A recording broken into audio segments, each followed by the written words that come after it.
এ যেন এক ভুতুড়ে ঘটনা। বালুর নিচে রহস্যজনকভাবে মিলল কসমেটিক্সের খনি, যার বাজার মূল্য ৩.৫ কোটি টাকারও বেশি। সিলেট তামাবিল সড়কের হরিপুর নামক স্থানে ট্রাক ভর্তি বালুর নিচে মিলল চমকে দেওয়ার মতো এক চালান। ২৪ জুন গোপন সংবাদের ভিত্তিতে বিজিবি এবং সেনাবাহিনীর অভিযানে এই বিপুল পরিমাণ চোরাচালানি পণ্য জব্দ করা হয়। অভিযানটি পরিচালনা করেন বিজিবির সিলেট ব্যাটালিয়নের সদস্যরা। দীর্ঘদিন যাবৎ আমরা এই চোরাচালান, সীমান্ত রক্ষা এবং আমাদের যে অন্যান্য আভিযানিক কার্যক্রম এটা পরিচালনা করে আসছি। এরই ধারাবাহিকতায় আমরা গতকাল রাতে সীমান্তবর্তী এলাকায় বিভিন্ন টিম কাজ করেছে আমরা এই চোরাচালান প্রতিরোধে।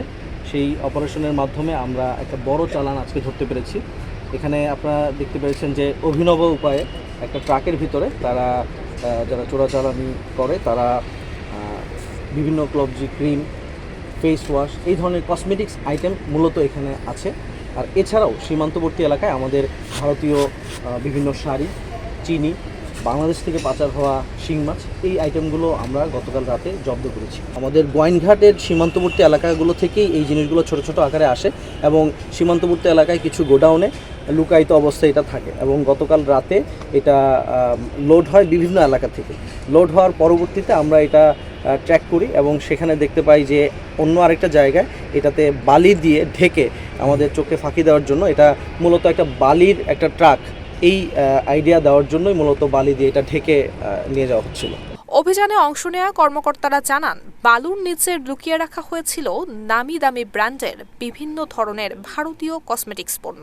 এছাড়াও জব্দ করা হয়েছে চিনি, গাড়ি এবং আরও কিছু চোরাচালানি সামগ্রী। প্রাথমিক তদন্তে ধারণা করা হচ্ছে এসব পণ্য পার্শ্ববর্তী দেশ ভারত থেকে সীমান্ত পথে বাংলাদেশে আনা হয়েছিল। তবে যৌথ বাহিনীর উপস্থিতি বুঝতে পেরে পালিয়ে যায় চোরা কারবারিরা।